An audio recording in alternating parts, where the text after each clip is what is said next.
ایک ہی کسی نے پوچھا ہے کہ اگر کوئی کافر مر جائے تو ریسٹ ان پیس کہنا اس کے مرنے پر یہ کیسا ہے؟ دیکھیں یہ شرعاً جائز نہیں ہے، کیونکہ اس کا مطلب کیا ہوتا ہے، یہ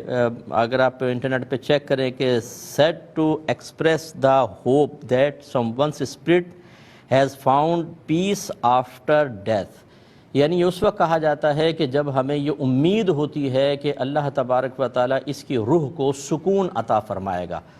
جبکہ کافر کی روح کو مرنے کے بعد سکون نہیں ملے گا، یہ نص قطعی سے ثابت ہے۔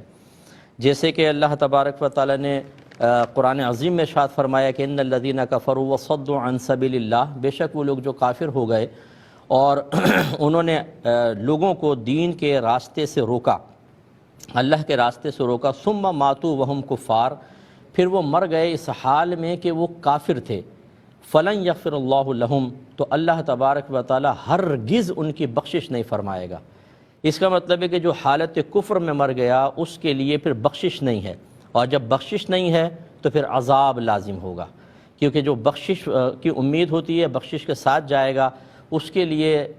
جو بخشش کے ساتھ گیا اس کے لیے تو عذاب ہی نہیں ہے،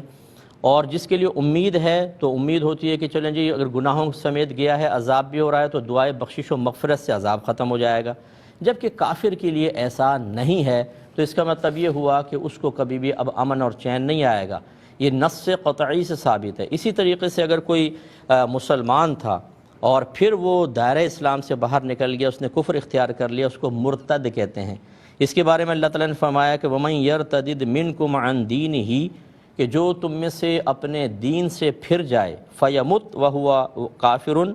پھر اس کا انتقال ہو جائے اس حال میں کہ وہ کافر ہے، تو فَأُولَٰئِكَ حَبِطَتْ أَعْمَالُهُمْ فِي الدُّنْيَا وَالْآخِرَةِ، تو اس کے دنیا اور آخرت میں اعمال برباد ہو جائیں گے، وَأُولَٰئِكَ أَصْحَابُ النَّارِ هُمْ فِيهَا خَالِدُونَ، وہ دوزخیوں میں سے ہے، وہ اس میں ہمیشہ ہمیشہ رہے گا۔